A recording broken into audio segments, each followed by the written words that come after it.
नमस्ते एवरीवन, मेरा नाम है Ruchi and I welcome you to my channel divine energies. ये जो सीरीज है हमारी आकाशिक टैरो की, यहाँ पे हम डिस्कस कर रहे हैं different cards of Akashic tarot deck, जो है दिस वन। ये आकाशिक टैरो डेक है। इसमें आपको कार्ड्स मिलते हैं जो आकाशिक विजन से ही बनाए गए हैं।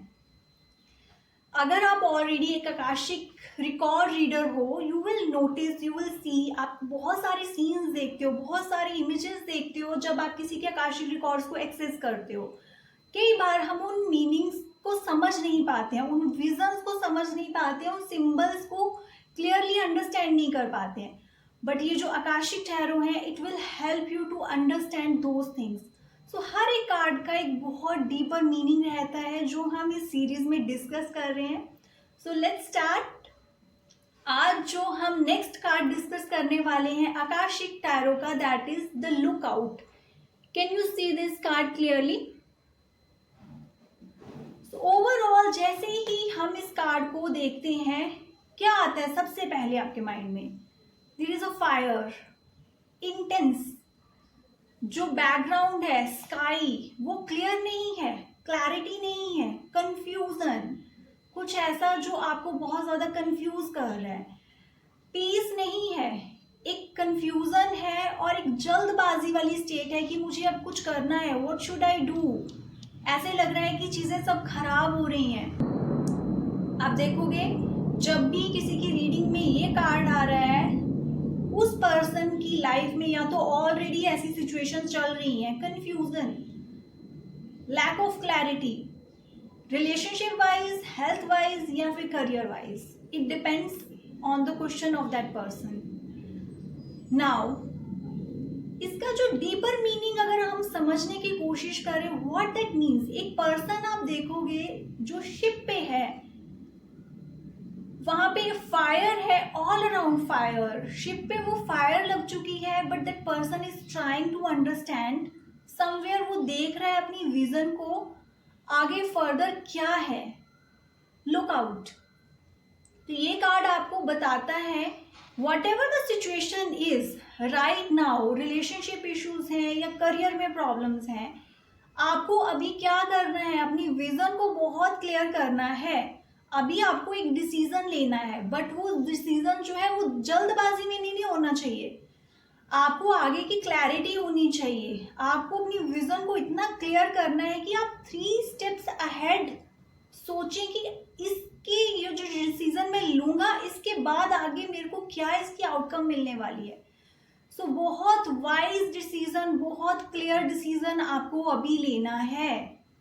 डिसीजन को आप डिले नहीं कर सकते, बिकॉज वो सिचुएशन ही ऐसी है।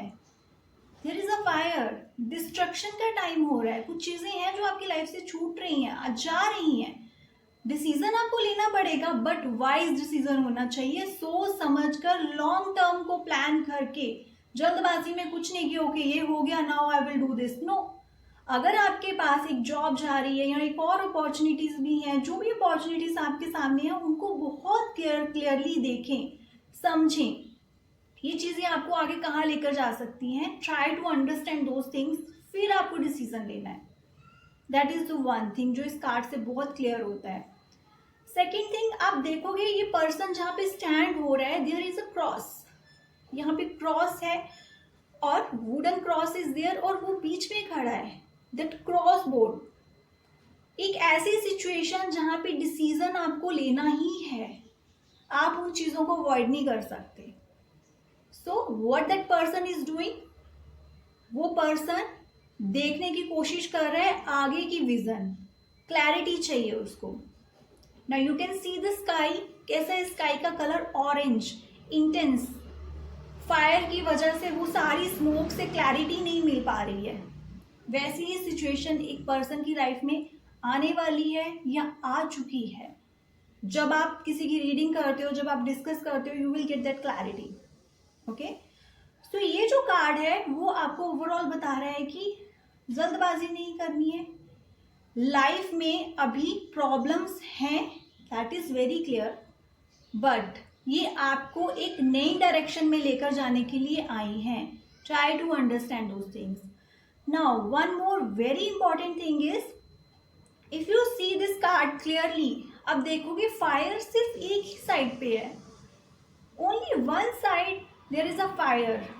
दैट मीन्स आपकी लाइफ के किसी एक पर्टिकुलर एरिया में ही प्रॉब्लम्स हैं, और वही जो प्रॉब्लम्स हैं वही रिफ्लेक्ट हो रही हैं हर जगह, but you have to focus on that area also. जहाँ पे प्रॉब्लम्स है अगर आप उनको रिजॉल्व कर लोगे ना तो चीज़ें ठीक हो सकती हैं। What this means, that means कि अगर आपकी रिलेशनशिप में प्रॉब्लम्स आ रही हैं तो वो जो टेंशन है, वो जो प्रॉब्लम्स है, वही आपके बाकी रिलेशनशिप में भी प्रॉब्लम्स क्रिएट कर रही हैं। फॉर एग्जाम्पल पार्टनर के साथ अगर प्रॉब्लम है वही और रिफ्लेक्ट हो रही हैं, वही टेंशन आपको करियर में भी है, और करियर में भी चीज़ें फुलफिल्ड नहीं हो पा रही हैं, that satisfaction is not there because that mental peace is not there. And if you notice ये फायर किस साइड है, लेफ्ट साइड, तो वो जो person, that person is standing here, उसके left side fire, left side destruction. What that means, left side is related to your feminine energy, your emotions. So most probably उस person की life में जो emotional area है, जो उसके relationship है, the love once, उनके रिलेटेड जो चीज़ें हैं उसमें प्रॉब्लम हो सकती है। ओके तो ये जो लेफ्ट साइड फेमिनिन एनर्जी, इसको हम लेफ्ट साइड को रिलेट करते हैं कार्मिक ऑल्सो। सो ये जो चीज़ें अभी हैं, कार्मिक रिलीज का टाइम आ रहा है आपकी लाइफ में।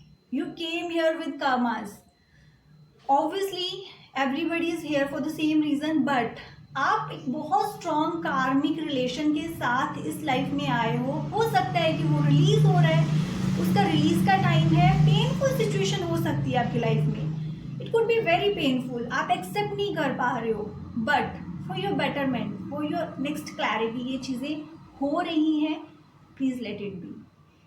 And you can see the number 17. What is that? 7 plus 1 is 8. 8 is the strong karmic number. The same thing I'm talking about. Left side जो fire देख रहे हो, destruction हो रही है, वो karmic release. And what karmic release? That relationship related things. हो सकता है आपकी लाइफ में एक ऐसा रिलेशनशिप है जो आपकी लाइफ से अभी वो निकल रहा है, जा रहा है। Try to introspect. वो समझने की कोशिश करें कि वो आपको, अगर आप उस रिलेशनशिप में रहते हो, उस विज़न को आगे लेकर जाएं कि क्या वो आपके लिए सही रहेगा इन फ्यूचर ऑल्सो। हो सकता है अपनी इमोशनल अटैचमेंट की वजह से अभी आप उन चीज़ों को नहीं समझ पा रहे हो, बट स्लोली अगर आप अपनी विज़न को क्लियर करते हो, खुद को काम करते हो, पहले तो इस सिचुएशन में पैनिक नहीं होना। ये सारा कार्ड आपको यही दिखा रहा है, पैनिक होने वाली situation, confusion, but that person जो आप इसमें मेन फिगर देख रहे हो, वो पैनिक नहीं है, वो आराम से अपनी डिसीजंस ले रहा है। That is the main guidance you will get from this card. Number 8, karmic, most probably related to your relationship. Now one more important thing, akashic tarot आपके पास्ट लाइफ की चीज़ों के बारे में भी बताते हैं। तो पास्ट लाइफ कि अगर आप मिशन के बारे में पूछ रहे हो कि क्या मेरा सोल पर्पस है, क्या कनेक्शन है पास्ट लाइफ से, कुछ भी ऐसी चीज़ें, व्हाट दैट मीन्स, अगर ये कार्ड आता है तो in past life you could be a seller, आप ये सारी चीज़ें कर चुके हो, you have a deeper connection with the ocean, the ships, all this things. और इसके साथ ही आपका जो सोल मिशन है, दैट इज पैनिक वाली सिचुएशन में भी कैसे काम रहना है। आपकी सोल ये चीज़ें लर्न कर रही है, या लर्न करने के लिए ही यहाँ पे आई है। The main motive is destruction वाली सिचुएशन में भी how you can think about progress, confusion वाली सिचुएशन में भी that calmness and that clarity, how you can focus on these things. ये छोटी छोटी सी चीज़ें हम इस कार्ड के थ्रू देख पा रहे हैं। सो इस नेम इज लुक आउट। तो ये एक बहुत ही पॉजिटिव कार्ड है जो आपके पास्ट के कनेक्शंस को भी बताता है, कार्मिक रिलीज के बारे में बताता है। और fire is the transformation energy. Fire को हम ट्रांसफॉर्मेशन एनर्जी क्यों कहते हैं? बिकॉज ये किसी की भी फॉर्म चेंज कर देता है, सॉलिड को लिक्विड में, लिक्विड को ये एयर एलिमेंट में चेंज कर देता है। सो दैट्स वाई ट्रांसफॉर्मेशन की एक फेज जहाँ पे काफ़ी चीज़ें चेंज हो जाएंगी बट एक नए ही रूप में आपके सामने आएंगी। ये सारी चीज़ें आपको इस कार्ड के थ्रू पता चलती हैं। सो आकाशी टैरो इज ब्यूटीफुल, बहुत सुंदर से मीनिंग्स होते हैं, डीपर मीनिंग्स होते हैं इनके। हर एक कलर का, हर एक इमेज का, सिंबल का मीनिंग रहता है। If you want to learn about it, please contact me. And if you like this video, please like, subscribe and share. Thank you so much.